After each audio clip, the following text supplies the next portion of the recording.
하나님은 복의 근원, 복의 기초, 그나마도 좀 아쉬운 생각이 들 정도로 하나님은 복 그 자체이십니다. 그렇게 설명하는 것이 더 나을 것 같아요. 우리가 믿는 하나님은 복이라고 하는 그 모든 복의 근원자이시고 그 하나님으로부터 복이 샘솟듯 쏟아져 나오는 것입니다.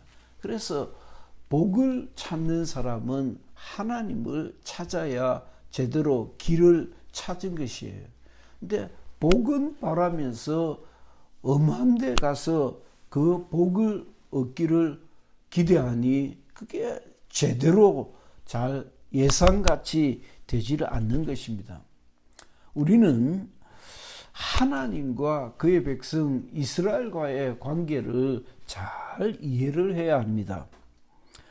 구약 성경은 하나님과 그 택한 백성 이스라엘과의 관계를 통해서 우리에게 진리가 무엇인지, 복음이 무엇인지, 복은 어디로부터 나오는 것인지를 보여주고 있다고 설명을 많이 드렸습니다. 그래서 구약 성경 39권 창세기로부터 말라기까지 시작되는 그 말씀은 신약 27권의 모형이다. 우리 주 예수 그리스도께서 이 땅에 구원자로 오시는 것의 모형이다. 예수 이 땅에 오셔서 선포하신 복음의 모형이다. 라고 모형과 실상의 관계다라는 말씀도 여러 번 드렸습니다.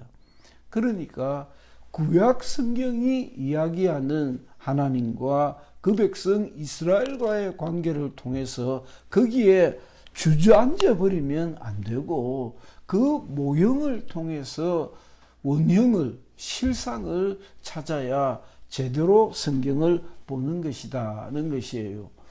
여러분들 생각해 보세요. 저는 3남 3녀 6남매 한 아들로 자랐습니다.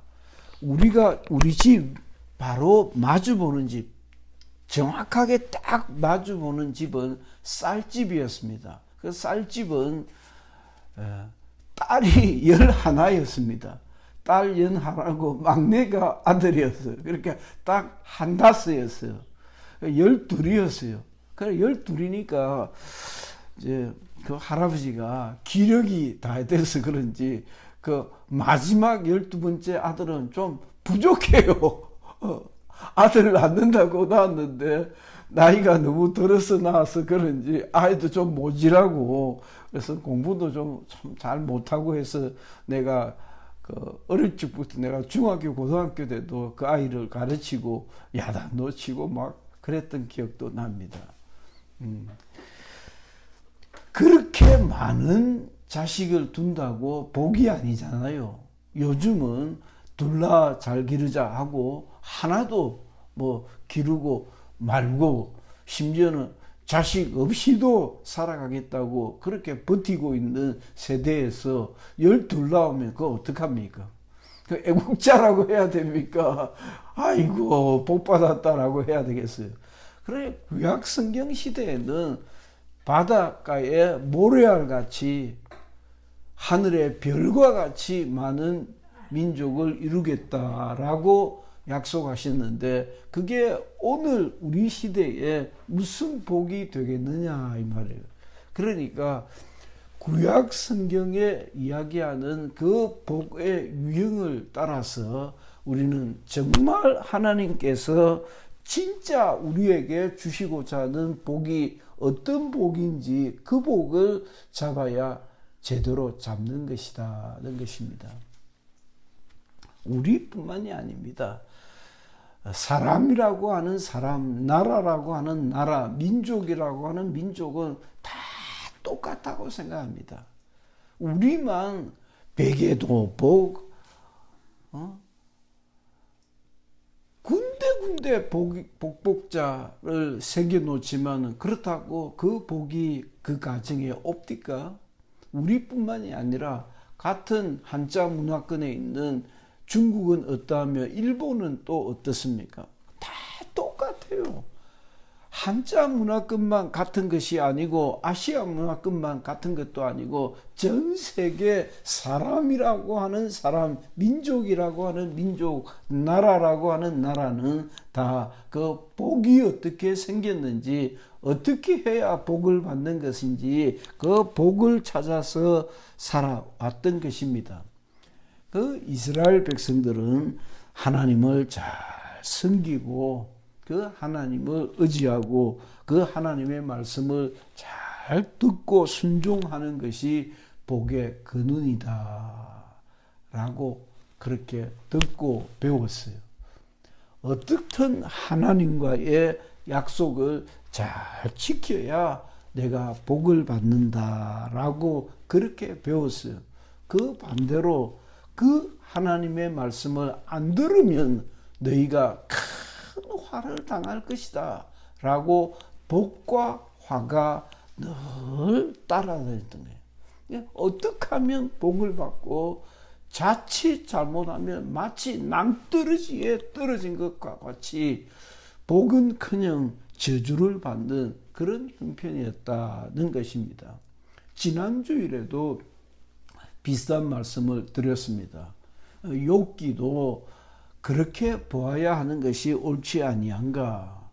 욥이 왜 내가 이렇게 고생을 해야 됩니까? 라고 하는 것이 가장 보편적인 인간의 질문입니다. 하나님 어디에 계십니까? 내가 뭐 이렇게 나를 괴롭힙니까? 내가 뭘 잘못했길래, 내가 그렇게 몹쓸 짓을 했길래 내가 이 고생을 하고 살아야 합니까? 내가 어떻게 하면 좋습니까? 하나님 도대체 어디에 계시는 것입니까? 라고 한 것은 인간의 가장 보편적인 누구라 할 것 없이 다 경험하는 그런 정신적, 영적 경험이라는 것입니다. 아마 여기 있는 우리들도 예외 없이 그 거물망 속에서, 그러니까 거미줄이라고 하는 것이 얼마나 약해 보입니까? 그런데 그 거미줄이 어마어마하다네요. 거미줄의 그 강함이 어마어마하답니다. 그런데 그 거미줄에 딱 걸리면, 나방이든지 날벌레들이 걸리면 꼼짝 못하거든. 꼼짝 못하고 그냥 거기서 말라 죽어버리거든. 마치 거미줄에 걸린 그 날벌레처럼 나도 여러분들도 그 악한 원수 마귀의 그물망에 딱 걸려들면 꼼짝 못하고 죽어 들어가는 것 같이, 내가 어떻게 해야 하나님 나를 좀 불쌍히 여기시고 날 도와주시겠습니까? 라고 외쳤던 것은 인간의 보편적 경험이고, 더 나아가서는 아마도 이스라엘이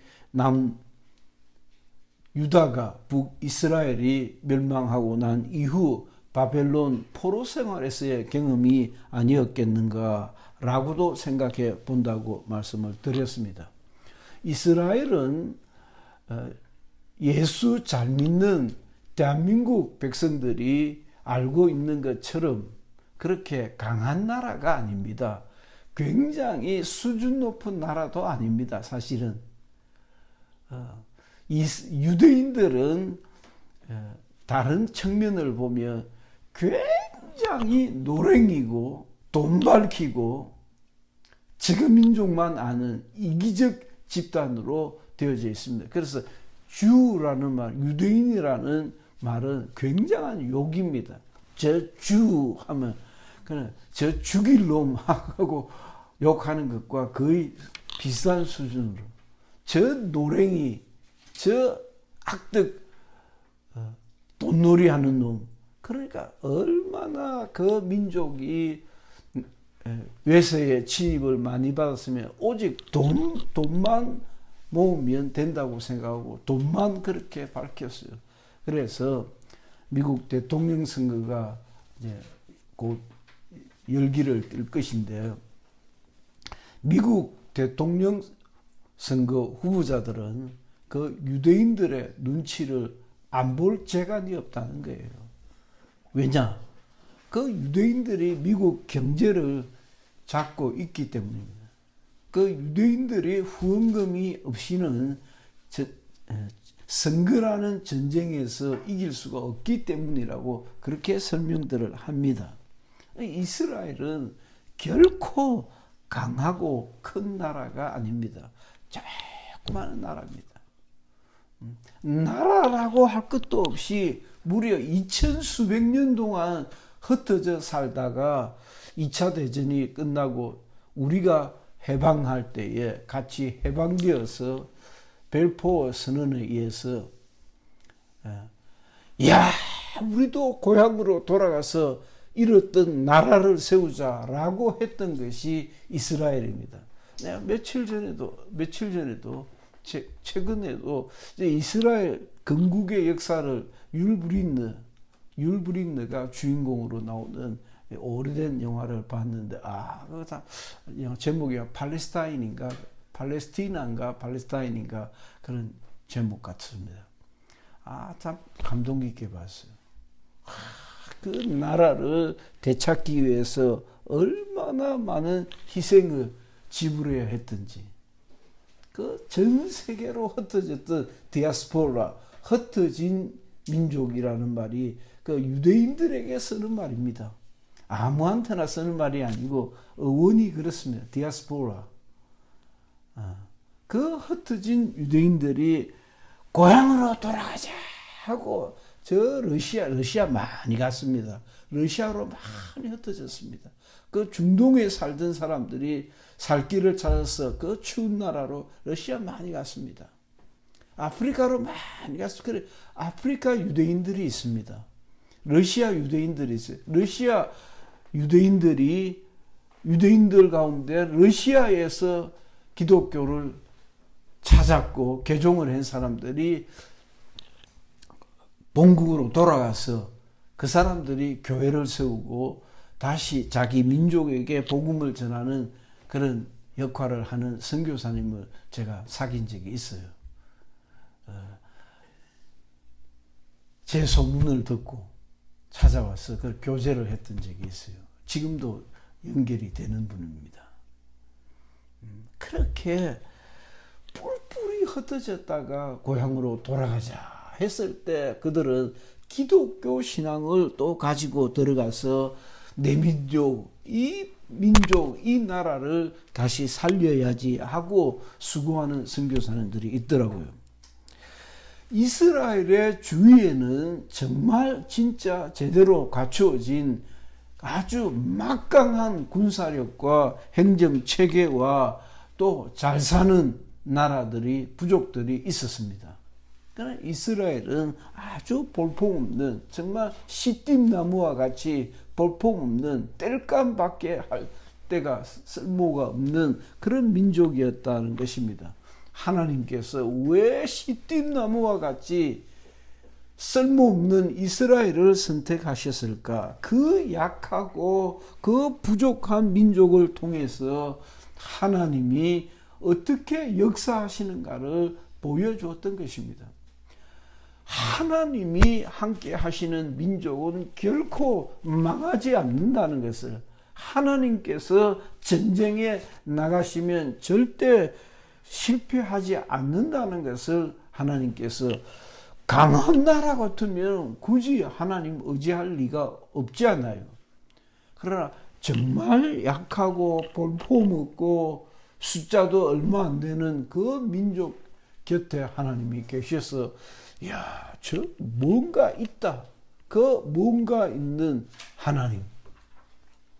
그 하나님을 보여주려 하셨던 것입니다. 하나님이 살아계시는 것을, 하나님께서 이스라엘을 지키시고 계시는 것을, 또 그 하나님이 이스라엘을 통하여 영광을 받으시고 싶어 하신다는 것을 보여주려 하심이 아닌가 우리는 그렇게 생각하고 해석하는 것입니다. 여러분들이 그리스도인으로 살아가면서도 어렵고 불편하고 힘듭니까? 얼마나 하나님께서 우리 가정을 통해서 영광을 받으시기 원하시면 나를 선택하셨을까? 할렐루야! 그렇게 생각하면 딱 맞다 이 말이에요. 우리가 다시 한번 구약 성경의 이스라엘은 모형이요, 신약 성경 시대가 진짜라 그랬습니다. 그 모형을 통해서 우리가 실상의 시대를 사는 것입니다. 그 이스라엘을 통해서 하나님께서 정말 날 사랑하시구나, 하나님께서 정말 우리 가정을 통해서 역사하시고 싶어 하구나, 하나님께서 러시아를, 중국을, 미국을, 일본을, 세계 최강의 나라들 사이에 있는 대한민국을 정말 사랑하시구나, 이 약하고 분단된 나라를 하나님께서 붙들고 계시구나 라고 배우는 것이 우리 신앙인 거예요. 할렐루야! 그렇게 믿고 신앙생활 하는 것입니다. 그렇게 믿는 것은 우리 믿음이에요. 에이, 누구는 그렇게 생각 안 할지라도 우리는 그렇게 생각하는 거예요. 그게 믿음이에요. 그게 내 믿음이에요. 지그 생각 따라갈 필요 없어요. 지그 생각 따라가려면 우리 예수 못 믿어요. 나는 그렇게 생각하는 거예요. 우리는 그렇게 생각하고 하나님 믿고 의지하는 거예요. 하나님께서 이 민족을 선택하셨다. 우리 나라가 일제의 압제로부터 해방될 때에 너무도 자연스럽게 이시조선으로 돌아가지 않고 이시들이 다스리는 왕국으로 되돌리지 않고 이시조선을 재건하려고 하지 않고 영 딴 나라를 세웠단 말이에요. 영 딴 나라를 세웠단 말이에요. 신라 같지도 않고 백제 같지도 않고 고구려 같지도 않는 영 딴 나라를 세웠는데 그 딴 나라의 원형이 예수 잘 믿는 유나이티드 스테이츠 오브 아메리카, 미국이었다. 예수 잘 믿는 미국의 헌법을 원형으로 대한민국을 세우고 자유민주주의를 선택하고 거기에 많은 교회를 세웠고 그 교회가 확장되어서 지금 결코 큰 나라가 아닌데, 그렇게 부강한 나라가 아닌데 세계 제1로 성경을 많이 반포하는 나라입니다. 세계 2등으로, 미국에 이어 2등으로 선교사들을 많이 배출하는 나라입니다.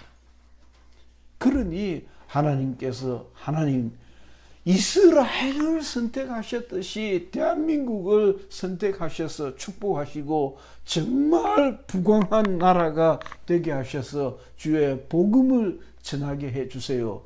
내 자손들 중에서도 정말 훌륭한 주의 종들이 나오고 선교사들이 나오기를 원합니다 라고 헌신도 하고 약속도 하고 하나님께 참 충성된 병신도 지도자들로 사역자들로 서원도 하게 되는 것입니다. 시편은 이렇게 험난한 세월을 살아왔던 이스라엘의 네 가지 큰 믿음의 자국들이 그려져 있습니다. 시편은 그야말로 시편입니다. 시입니다. 시인데 첫째는 믿음을 노래한 글들이 많이 있습니다. 오늘 시편 1편을 비롯해서 시편, 이 많은 시편 가운데서 분량도 많아요. 이 많은 시편들 가운데서 하나님을 향한 기대와 소망과 믿음을 노래하였습니다. 둘째, 그들이 정말 시련의 때에 어떻게 하나님께 나아가서 기도하고 간구하고 간청하고 하늘에 올렸던 기도들이, 거기에 아픔들이 담겨져 있습니다. 우리가 오늘 읽었던 교독했던 시편 60편입니까? 60편 시편도 그와 같은 것이에요. 이스라엘 백성들의 그 아픔 속에서 울리는 기도, 간구, 절규, 그런 것들이 시편에 많이 깔려 있습니다. 세 번째는 하나님의 영광을 노래하였습니다. 시편 119편 같은 그 어마어마한 책은 특별히 하나님의 말씀에 집중하고 있습니다. 이 큰 네 가지가 시편에 기록되어 있습니다. 그래서 성경 66권 중에서 역대기 상하, 열왕기 상하 같이 제법 두꺼운 책도 한 방에 정리를 해버렸는데 시편 이것은 네 번에 걸쳐서 여러분들에게 말씀을 전할까 그렇게 생각하고 있습니다. 오늘 시편 1편은 그중 첫째인 시련의 때에 그들이 어떻게 살면 내가 복을 받고 살 것인가를 노래한 책입니다. 그래서 복 있는 사람은 이렇게 되어지죠. 복이 있도다. 어떤 사람이 악인의 꾀를 쫓지 아니하며 죄인의 길에 서지 아니하며 오만한 자의 자리에 앉지 아니하고 오직 여호와의 율법을 즐거워하여 그게 좋아서 밤이 새도록 그 말씀을 묵상하는 자가 복이 있다 그랬어요. 오늘 새벽에 봤네. 그러고 보니까 그 어떤 선교사인 젊은 목사님이 성경을 읽는데 목숨을 걸어라. 그런 비슷한 책 제목. 보신 분들도 있을 것 같습니다. 성경을 읽는데 목숨 걸고 성경 읽기 뭐 그런 책이다. 저 명랑한 책이다 싶어서 내가 봐야겠다 생각을 하고 있습니다. 나도 너무 절박하게 그런 생각을 하고 있으니까요. 심지어 우리가 하나님 믿는 것도 아니고 예수 믿는 것도 아니고 뭘 믿는다고요? 성경이 하나님의 말씀이라고 믿는 것이라요. 그러니까 성경을 믿으니까 성경 속에 하나님을 믿고 성경 속에 감춰져 계시는 우리 주 예수 그리스도를 믿고 그려져 있는 하나님의 나라를 바라보고 사는 거예요. 그 성경, 그 말씀을 주야로 묵상하는 자가 복이 있다. 맞아. 내가 하나님의 말씀대로 살아야지. 주님 말씀대로 살지 못했습니다. 라고 하는 거예요. 그는 시냇가에 심은 나무가 철을 따라 열매를 맺으며 그 잎사귀가 마르지 아니함 같으니 그 행사가 다 형통하리로다. 성경이 우리가 바뀐 성경을 쓰니까 이전 그게 더 오래 썼으니까 그대로 나옵니다. 하나님의 말씀대로 살면 형통하다, 잘 된다 이 말이에요. 그렇게 믿으면 아멘 합시다. 아멘. 그렇게 믿어요. 세상 누가 뭐라고 해도 하나님의 말씀대로 그 말씀대로 사는 자는 잎사귀가 마르지 않은 같으니 그 행사가 하는 모든 일이 다 형통할 것이다. 그러나 악인은 그렇지 않으며 바람에 나는 겨와 같아. 그래서 바람에 나는 겨는 언제 다 뿌리 흩어져 버리잖아요. 사랑하는 성도 여러분, 시편은 정말 신앙의 사람들이 애독하는 책입니다. 내가 한번 유튜브 동영상에 시편을 애독해 보시라는 말을 잠깐 했어요. 그랬더니 시청자들 중에서 그 말씀이 좋아가지고 나한테 연락이 왔더라고. 목사님이 유튜브에서 시편 얘기를 하셨는데 그래서 시편을 참 좋게 읽는다고. 나도 배웠거든요. 나도 그렇게 시편을 좋아하는 어떤 분이 있었어요.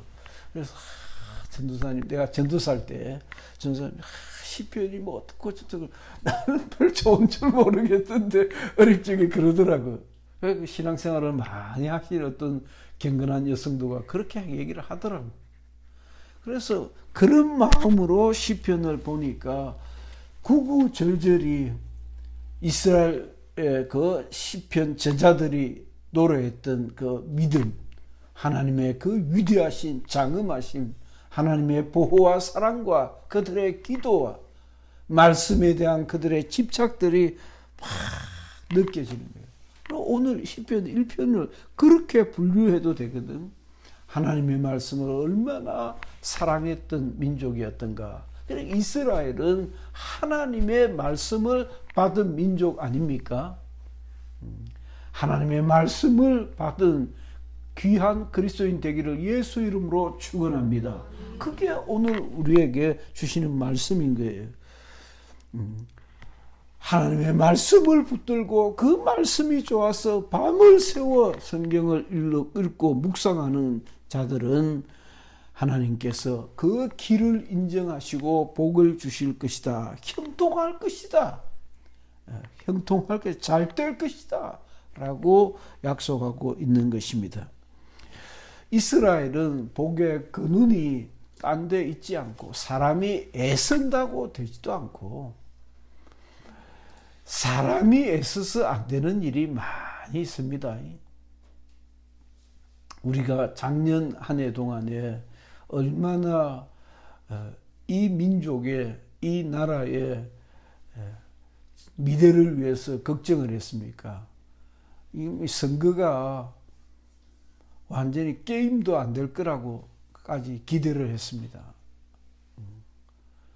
그러나 웬걸 코로나라고 하는 난데없는 재앙이 들어닥쳐가지고 이걸 어떻게 정권을 잡고 있는 사람들이 묘하게 떠들어대기 시작하고 또 그래서 돈을 막 나누어지기 시작하니까 완전히 선거가 뒤집어졌어요. 사람이 마음대로 안 되는 일이 많이 있습니다. 할렐루야. 하나님께서 천운을 주지 아니하시면 정권이 세워질 수가 없다는 것을 실감해요. 모든 권세라고 하는 권세는 하나님께로부터 나오는 것이다 라는 것이에요.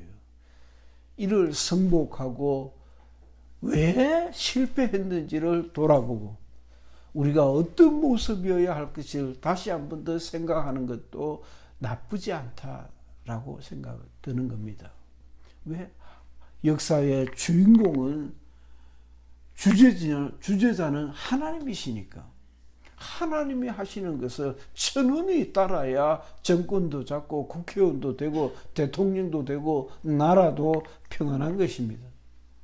형통한 길은 하나님의 말씀을 사랑하고 그 말씀을 마음에 심고 어떻게 하면 그 말씀대로 살려고 애쓰는 그 사람이 복 있는 사람이다. 그 사람은 악인의 꾀를 따르지 아니하고 죄인의 길에 서지 아니하고 오만한 자리에 앉지도 아니하고.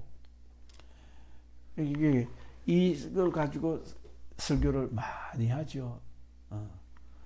생각도 같이 안 하고 자리에 같이 앉지도 않고 따르지도 아니하고 그렇게 우리 목사님들이 많은 말씀들을 전했습니다. 주야로 하나님의 말씀을 사랑하는. 그래서 오늘 그 얘기 안 했나? 아닌 것 같으네. 그래서 오후 시간에 한 30분 더 늘려서 성경을 읽으면 좋겠다라고 제의를 합니다. 여러분들이 원하시면 한 30분 기도하고 또 한 30분 신약 성경 계속 30분 읽으면 빠른 속도, 아주 빠른 속도로 읽어도 좋고 조금 늦게 읽어도 느린 속도로 읽어도 좋고. 그래서 제가 딱 적어 나왔는데 그 얘기는 안 했죠. 주야로 주의 말씀을 묵상하고 주야로 하나님의 뜻대로 살려고 애쓰는 우리 성도들이 되기를.